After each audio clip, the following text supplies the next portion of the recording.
আমাদের নতুন series decode series আমরা শুরু করেছি এবং এই সিরিজের মধ্যে আমরা কথা বলবো actually programming language, Python, database নিয়েও কথা বলতে পারি, আর্টিফিশিয়াল ইন্টেলিজেন্স নিয়ে আমরা কথা বলবো। তাই পেজটাকে ফলো করে রেখো আর ইউটিউব চ্যানেলটাকে সাবস্ক্রাইব করে নিও। তো কম্পিউটারে আমরা যেটা দেখবো সেটা হচ্ছে এক্সেলের মধ্যে আমরা কী কী জিনিসপত্র পাই। তো প্রথমে আমরা এক্সেল ওপেন করা শিখবো। এক্সেল ওপেন করতে গেলে এক্সেল আমরা সার্চ করব স্টার্ট বাটনে, এখানে যাব, স্টার্টে ক্লিক করব, এখানে আমরা এক্সেল সার্চ করব। আমার সার্চ করাই আছে, না হলে দেখিয়ে দিচ্ছি। এক্সেল সার্চ করব, ক্লিক করলে এরকম পেজ খুলবে। তো আমরা ব্ল্যাঙ্ক ওয়ার্কবুকে ক্লিক করব, ব্ল্যাঙ্ক ওয়ার্কবুকে আসবে।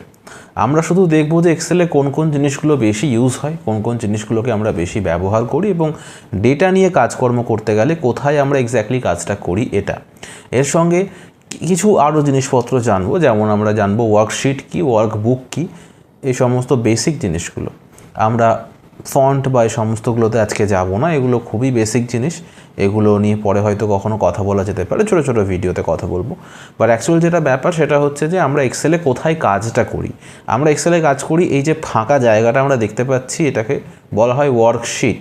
একটা পেজ, একটা বইয়ের একটা পাতা যেরকম হয়, একটা এক্সেল ওয়ার্কবুকের এটা একটা পাতা, ঠিক আছে। তো বই তো একটা পাতা নিয়ে হয় না, বইয়ের মধ্যে অন্ততপক্ষে 10-12টা পাতা থাকলে তবে সেটাকে আমরা বই বলি নর্মালি।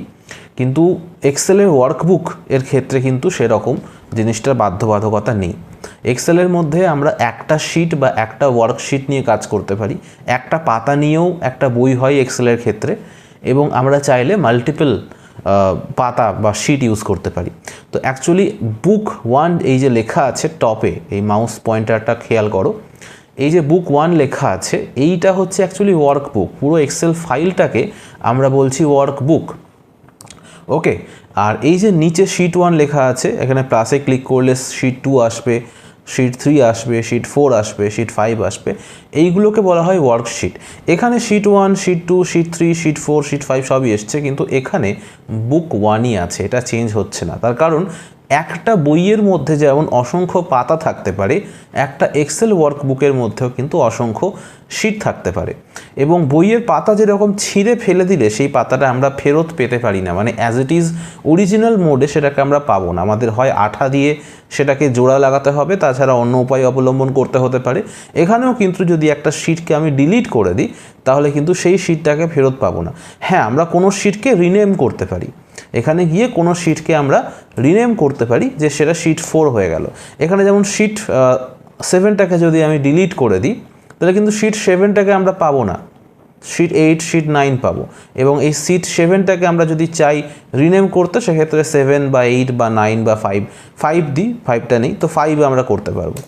এইভাবে এক্সেল কাজ করে, ঠিক আছে। আর এটাকে মুভ করা যায় একটার পর একটা, যেভাবে চাই, যে অর্ডারে সাজাতে চাই সেই অর্ডারে। শিট 1টাকে আমরা শেষে রাখতে পারি, শিট 6কে আমরা প্রথমে রাখতে পারি, এটা কোনো ব্যাপারই নয়, এটা পসিবল করা সম্পূর্ণভাবে। তো এভাবেই কাজ করা হয় এক্সেলের মধ্যে, এবং সবথেকে বেশি কাজ যেটা এক্সেলে করা হয় সেটা হচ্ছে এই ফর্মুলা ট্যাবে এবং ডেটা ট্যাবে, ঠিক আছে। হোম ট্যাবে এত কিছু কাজ থাকে না আমাদের, ইনসার্টেও তাই, ইনসার্টে চার্ট ছাড়া কোনো কাজ নেই।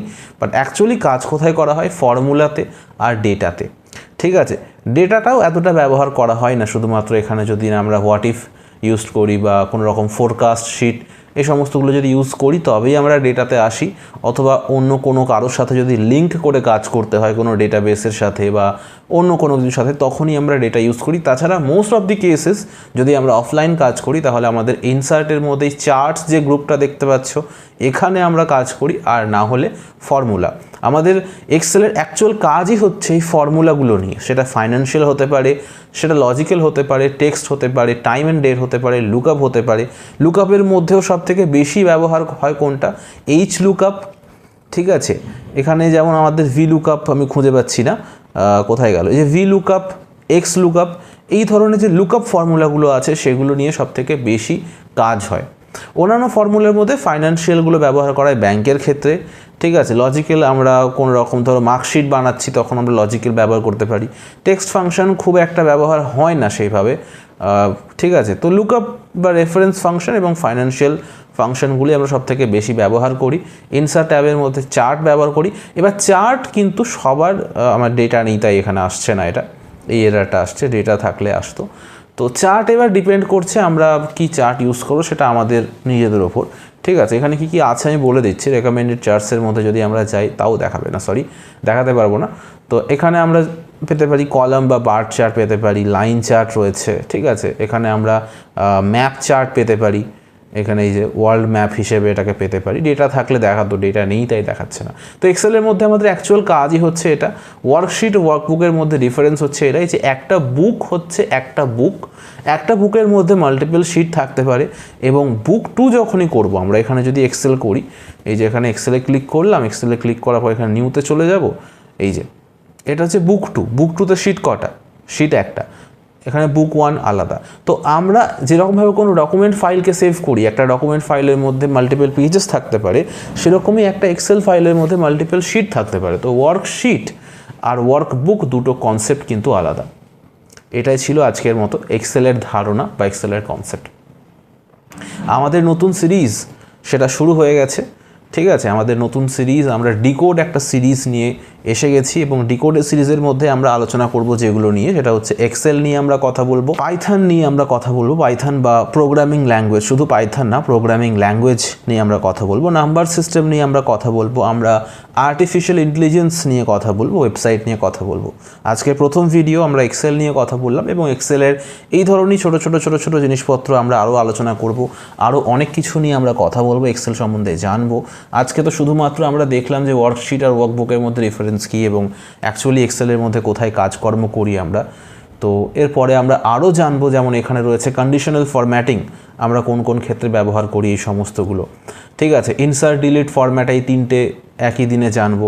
আমরা ডেটা নিয়ে একদিন চার্ট ইনসার্ট করব। তো আমাদের নতুন সিরিজ ডিকোড সিরিজ আমরা শুরু করেছি এবং এই সিরিজের মধ্যে আমরা কথা বলবো actually programming language, Python, database নিয়েও কথা বলতে পারি, আর্টিফিশিয়াল ইন্টেলিজেন্স নিয়ে আমরা কথা বলবো। তাই পেজটাকে ফলো করে রেখো আর ইউটিউব চ্যানেলটাকে সাবস্ক্রাইব করে নিও।